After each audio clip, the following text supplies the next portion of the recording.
Have you ever questioned why people behave the way they do? Why do some individuals excel in relationships and wield influence effortlessly, while others remain trapped in cycles of self-defeat?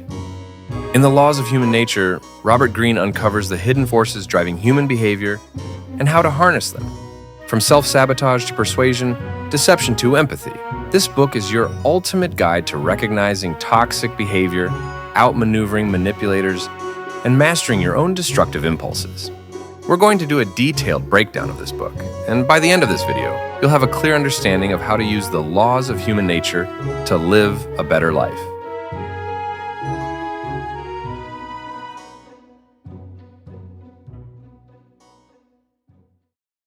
Law number 1, the Law of Irrationality. Master your emotional self. Imagine this. You're at the helm of your life, steering your destiny with purpose and intention. You've got plans, goals, and a vision for where you're headed. But here's the catch. What if you're not as in control as you think?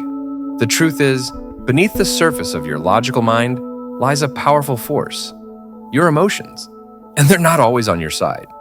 Humans like to believe we're rational creatures, making decisions based on reason and careful thought. But the reality? We're often driven by irrational emotions. We chase what feels good, avoid what hurts, and make choices to protect our egos. To understand why this happens, we need to look at how our brain works. Neuroscientists explain that our brain has 3 layers, each built over millions of years of evolution. The first and oldest part is the reptilian brain, our survival center. It handles instincts and automatic functions like breathing and fight-or-flight responses. Next is the limbic brain, the emotional core. It governs feelings like joy, fear, and anger. This is where emotions originate, as physical reactions designed to grab our attention and push us to act. Finally, there's the neocortex, the thinking brain. It's responsible for logic, reasoning, and language. Here's the problem. Emotions are processed in the limbic brain, while language and reasoning happen in the neocortex. This means translating raw feelings into words is like playing a game of telephone. Things get lost in translation. Ever felt angry but couldn't quite explain why? That's your brain struggling to bridge the gap between emotion and logic. This inaccurate communication and translation between the 2 parts of the brain is the root of much of our irrationality. By the time your neocortex has processed what's happening, your limbic brain has already pushed you to react, whether that's snapping at a loved one, insulting someone in frustration, or indulging in a habit you're trying to break. But here's the thing, we're not powerless in the face of our irrational minds. There is a way to take back control. The following 3 steps will help us begin on the path toward rationality. Step 1. Recognize the biases. Biases are like invisible filters that distort how we see the world. They influence our decisions, negatively impact our beliefs, and even shape how we interact with others. Number 1, confirmation bias. Have you ever noticed how we tend to seek out information that confirms what we already believe? That's confirmation bias. It's like having blinders on. We only see what supports our views and ignore everything else. To counteract this, we need to actively seek out evidence that challenges our beliefs. Number 2, conviction bias. Ever stick to your beliefs even when the facts say otherwise? That's conviction bias, holding onto your opinions while ignoring evidence that challenges them. Number 3, appearance bias. Perceiving a single flaw can lead us to assume others, even without justification. Similarly, if someone appears to possess a positive quality, we often attribute additional positive qualities to them without evidence. This tendency works both ways. Our judgments, whether positive or negative, are often shaped by superficial impressions rather than deeper understanding. Number 4, group bias. As social beings, we are naturally inclined to follow the herd. The fear of isolation and the discomfort of standing apart from the group can feel overwhelming. To avoid this, we often adopt ideas, even when they conflict with our values or beliefs, simply because they provide comfort and a sense of belonging. Number 5, superiority bias. We often believe we are more rational, intelligent, or capable than others. This mindset is dangerous because it blinds us to our own flaws and limits our ability to grow. When we assume superiority, we dismiss feedback, overlook opportunities to learn, and underestimate the strengths of those around us. Number 6, blame bias. We often blame others for our mistakes because it's easier than facing them. But every time we point the finger, we lose the chance to learn and grow. Blame might feel safe in the moment, but it's accountability that sets us free and helps us rise. Step 2. Beware the inflaming factors. Recognizing and mitigating triggers that lead to irrational and reactive behavior is essential for maintaining emotional well-being and making sound decisions. Number 1. Early childhood experiences. If you were raised in a home where mistakes were heavily criticized, you might feel intense shame or anger when you make even minor errors at work. Number 2, sudden wins or losses. Sudden changes in circumstances such as financial windfalls, unexpected successes, job loss, or the breakdown of a relationship can trigger intense emotional reactions. Number 3, rising pressure.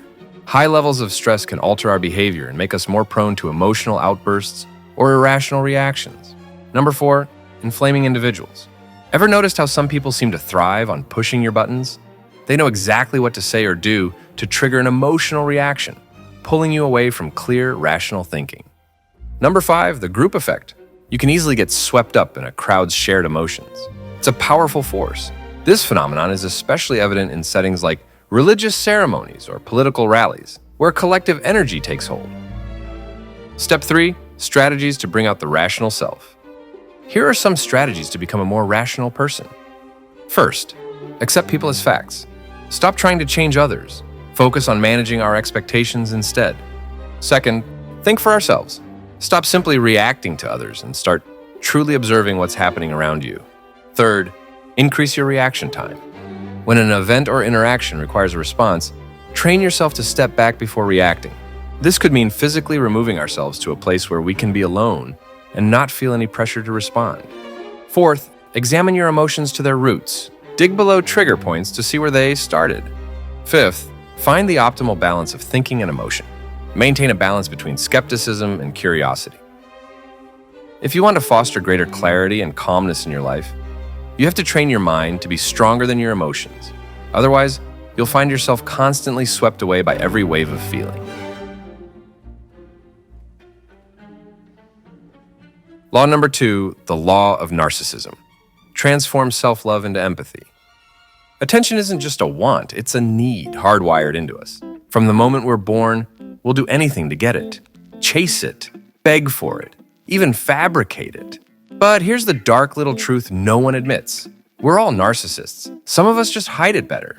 And some, they fall much deeper on the spectrum. At the extreme end of the spectrum, those with deep narcissism see attention as essential to their survival. They are highly self-centered, lack awareness of others' needs, emotions, and perspectives.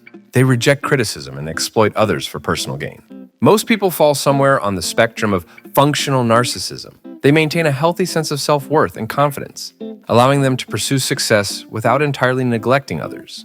A healthy narcissist resides at the end of the spectrum. They are highly attuned to others, adept at reading moods, body language, and vocal cues. They have the ability to understand and share the feelings of others. This blend of confidence and empathy makes them strong leaders who can inspire teams and foster a positive environment. There are 4 powerful ways to strengthen your empathy skills. The empathic attitude. Approach interactions with openness, curiosity, and a genuine desire to understand others. Visceral empathy. Feel and mirror others' emotions instinctively through deep emotional connection. Analytic empathy. Use logic and perspective taking to intellectually grasp someone's thoughts and motivations. The empathic skill. Turn empathy into action by responding in a way that meaningfully supports others. When you weave these threads together, empathy transforms into a superpower, one that deepens relationships, elevates your work, and fuels unstoppable self-growth. Types of narcissist. Different types of narcissistic behavior can manifest in distinct ways. Here are 3 common types of narcissistic personalities. The complete control narcissist. This type of narcissist is generally ambitious and energetic but deeply insecure. To satisfy their insecurities, they need attention and validation from others. They're hypersensitive and they're great listeners. Control narcissists want to connect with people so that they can discover their weaknesses and manipulate them. The theatrical narcissists. The theatrical narcissist operates like a skilled actor, remaining unnoticed until they deliberately make themselves the center of attention. They don't just seek the spotlight, they manufacture it through carefully crafted performances. They can play many roles, such as moral, altruistic, victims, and neglected. To become immune to their performance, get to know their tricks. The healthy narcissist. The healthy narcissist represents the positive side of self-focus. Their optimism is real, their listening is genuine, and their self-assurance doesn't crush others. They laugh at mistakes, share credit, and build others up.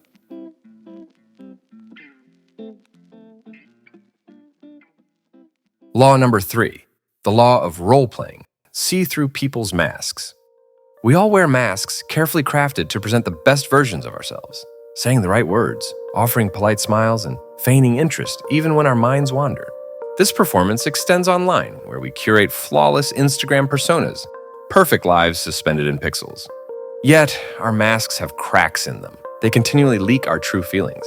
Facial expressions, tone of voice, and nervous gestures reveal hidden emotions and desires, even when we try to conceal them. People may hide their thoughts, but emotions have a way of seeping through. By observing these nonverbal cues, we can learn to see beyond the facade and understand the unspoken truths people try so hard to conceal. In order to decode the true feelings of others, we need to practice these 3 skills. Observational skills. Instead of taking people's words and actions at face value, look for inconsistencies in their behavior. Watch for subtle cues, body language, tone shifts, contradictions that reveal their true nature. Decoding keys. Once you observe behavior, you need interpretation frameworks to decode hidden emotions. There are 3 main categories of cues to observe and identify. Dislike-like cues.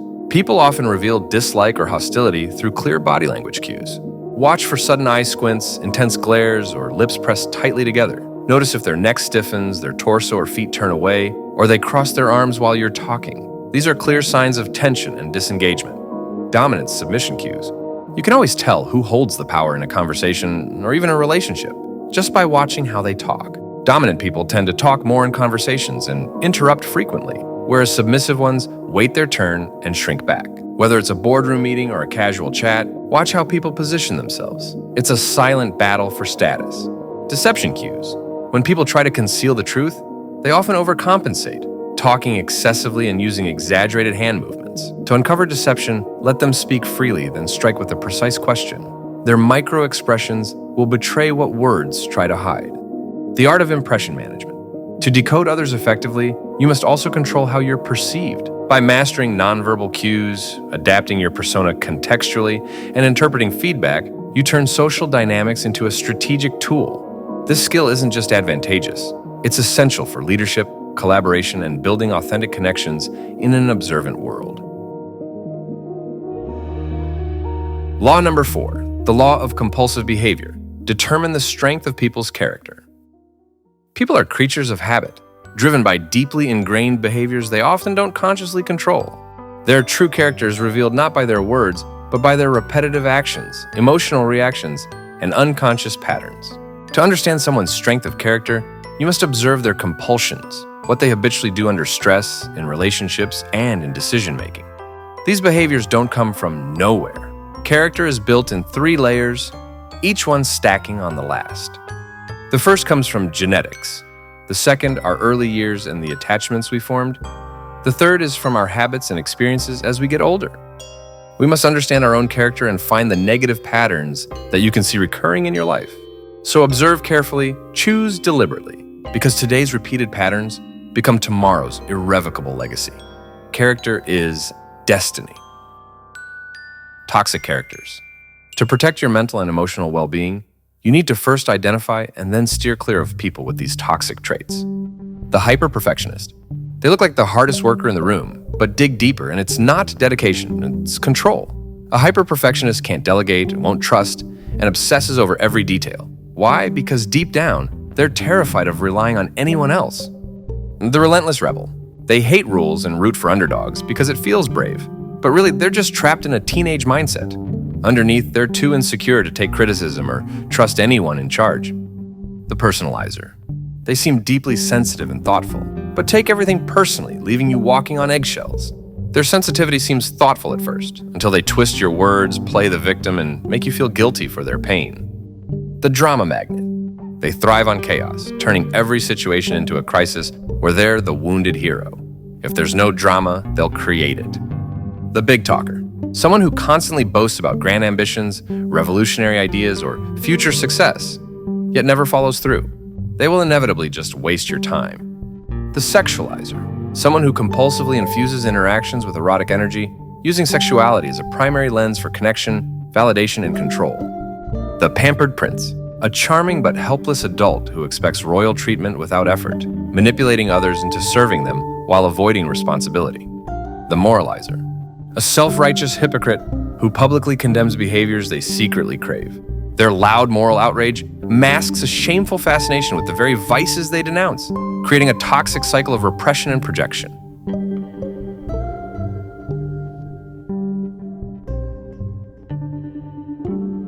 Law number 5, the law of covetousness. Become an elusive object of desire. We are inherently drawn to what we cannot easily possess. When something or someone seems scarce, exclusive, or just out of reach, it becomes irresistibly desirable. This isn't just a social phenomenon, it's rooted in psychology. Scarcity triggers a primal fear of missing out, while mystery ignites curiosity, compelling us to pursue what we can't fully grasp. Robert Greene argues that to become a powerful object of desire, you must cultivate intrigue. By being elusive, maintaining independence, and weaving an aura of mystery, you spark fascination. He calls this the law of covetousness, the art of making people crave you, your ideas, or your products. Here are some strategies for stimulating desire. Number 1, know when and how to withdraw. Ever notice how the sold out sign makes you crave something more? That's the power of strategic withdrawal.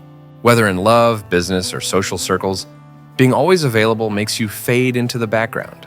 People take for granted what's always within reach. But when you pull back at the right moment, you amplify your perceived value. Scarcity breeds obsession. Uncertainty fuels dopamine. And just like that, you're no longer the one chasing. You become the one being chased. Number 2, create an aura of mystery. Human brains are wired to seek patterns and resolve uncertainty. This is why mystery is intoxicating. When you withhold just enough information, you trigger curiosity, making people lean in, pay attention, and invest mental energy in figuring you out. Revealing too much about yourself makes you predictable and dull. Maintain an air of intrigue by selectively sharing information and leaving room for imagination. Number 3, use induction. Associate yourself with something slightly illicit, unconventional, or defiant can cultivate an air of mystery around you. Give others an impression that you're sharing secrets to tap into their innate curiosity, as almost all people desire voyeurism, which is seeing inside the private lives of others. Desire is a game of psychological tension. By mastering the balance between presence and absence, familiarity and mystery, you make yourself an irresistible force in the minds of others. Remember, possession doesn't compel action. Desire does. Law number 6, the law of shortsightedness. Elevate your perspective. We tell ourselves we're strategic thinkers, masters of long-term plans and grand visions.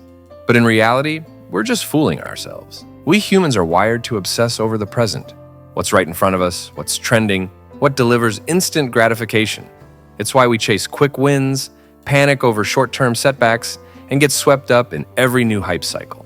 This short-sightedness leads to poor decisions, unnecessary conflicts, and missed opportunities. To truly succeed, you must elevate your perspective, see the bigger picture, and understand the deeper forces shaping human behavior. The following are the 4 most common manifestations of short-term thinking. Number 1, unintended consequences. This happens when people see a problem, panic, and jump to quick fixes without really thinking things through. They don't consider the bigger picture, the real cause of the problem, or what new issues their solution might create. Acting fast without thinking leads to unexpected and often worse problems. Number 2, tactical hell. You're stuck in multiple battles, making no progress but feeling too invested to quit. You've lost sight of your real goals. Now it's just about pride and proving you're right. You need some detachment and perspective. Remind yourself that winning an argument or proving your point really gets you nowhere in the long run. Number 3, ticker tape fever. Many of us have become addicted to the minute-by-minute news cycle, to what's trending. We feel like we are connected to the very flow of life itself, to events as they change in real time, and to other people who are following the same instant reports. Once we expect to have some bit of news quickly, we can never go back to the slower pace of just a year ago. Our attention span decreases as well as our tolerance for any obstacles in our path.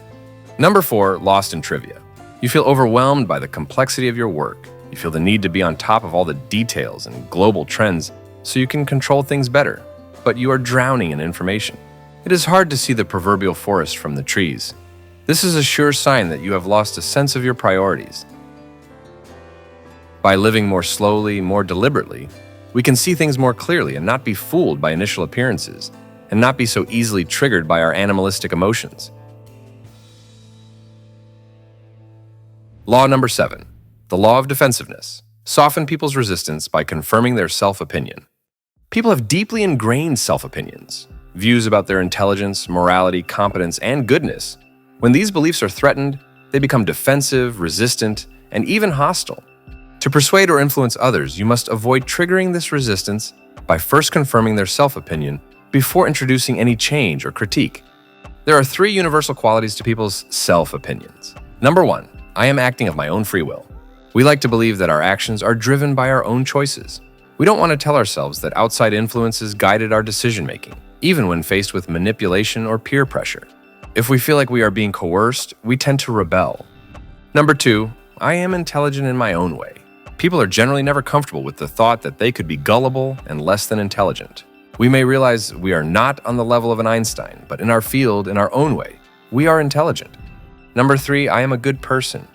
We like to see ourselves as supporting the right causes. We treat people well. We are acting for the good of others. These 5 strategies can help you persuade people effectively without provoking defensiveness around the 3 universal self-opinions. Number 1, transform yourself into a deep listener. The royal road to influence and power is to put the focus on others. Let them do the talking. Let them be the stars of the show. Number 2, infect people with the proper mood. Emotions are contagious. If you are relaxed and warm-hearted, they will feel comfortable and mirror your good mood. Number 3, confirm their 3 universal self-opinions. People need to believe they are smart, good, and important. When these core beliefs are affirmed, resistance melts away. Number 4, allay their insecurities. Everyone has insecurities, whether about looks, masculinity, skills, status, or uniqueness. Identify and gently address these concerns. You must seem as sincere as possible. It would be best to choose qualities to praise that you actually admire. Number 5, use people's resistance and stubbornness. Some people resist everything, so use that energy to guide them. Match their emotions, mirror their language, and even affirm their stubbornness. They'll push back so hard, they'll end up right where you want them.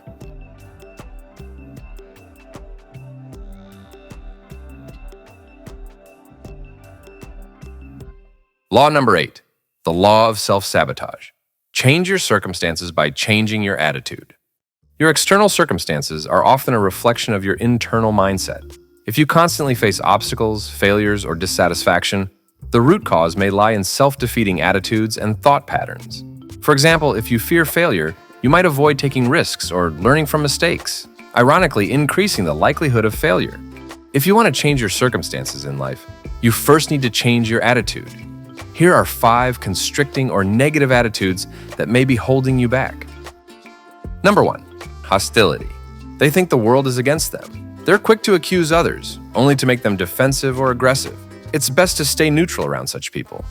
Number 2, anxiety. They're often controlling and tend to micromanage others. Be calm and soothing around them. Number 3, avoidance. They evade challenges or responsibility. For example, they may leave a relationship or fall sick during a tough project. Do not partner with such people. Number 4, depression. They feel unworthy and hurt others to invite criticism. Indirectly improve their mood by drawing them into positive experiences. Number 5, resentfulness. They feel wronged, and this bitterness only repels others. Be careful around such people, as they often harbor grudges. Law number 9, the law of repression. Confront your dark side. We all have a dark side, the selfish impulses, the greedy cravings, the aggressive urges that we bury deep to stay accepted. The psychologist Carl Jung calls this the shadow. This constant repression of our dark side requires energy and can be exhausting. Eventually, it seeks an outlet. Think of those sudden emotional outbursts. They often surface when you're stressed, hurt, feeling insecure, or even as you grow older. Here are some common signs your dark side might be surfacing. Contradictory behavior. Someone who preaching rules or morals publicly while privately breaking them. This double standard often reveals unresolved inner conflict or hidden motives. Emotional outbursts. A person who frequently loses self-control or reacts with intense emotion. Vehement denial. Someone who's strongly opposing something in public that one secretly struggles with or desires. For example, someone who publicly condemns homosexuality while privately struggling with those desires. Over-idealization. Using a noble cause or ideal like justice, religion, or patriotism as a cover for manipulative, controlling, or harmful behavior. Accidental behavior, getting drunk or losing inhibitions and unintentionally revealing true feelings, intentions, or identity. Projection, blaming others for desires or behaviors one cannot accept in oneself, such as accusing others of greed, lust, or ambition while harboring those same drives. To conceal the shadow, we develop emphatic traits, masking the opposite qualities we hide from the world. There are 7 common traits that often hide a darker side. Number 1, the tough guy, uses an intimidating front to hide deep vulnerabilities. Number 2, the saint, uses purity and goodness as a front, but abuses his position once he's in power. Number 3, the passive-aggressive charmer, acts nice initially but lashes out once they know you. Number 4, the fanatic, impresses you with fervor and ambition, then fails to deliver. Number 5, the rigid rationalist, reveals irrational tendencies despite appearing analytical and logical. Number 6, the snob, exerts superiority to hide a fear of mediocrity. Number 7, the extreme entrepreneur, insists on independence and high standards, but secretly wants others to take care of him. When you're aware of your dark side, it loses its power over you. You can then tap into your full range of creative energies to become more complete, authentic, and attractive.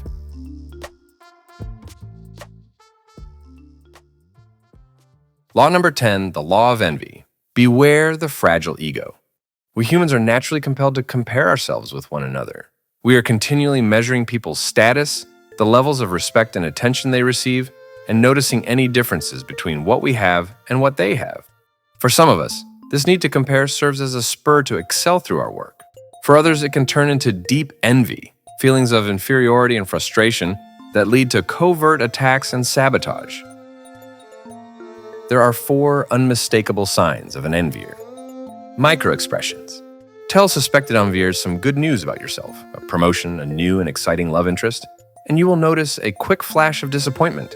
Likewise, share a misfortune of yours with them, and you'll notice the unmistakable micro-expression of joy at your suffering, what is commonly known as schadenfreude.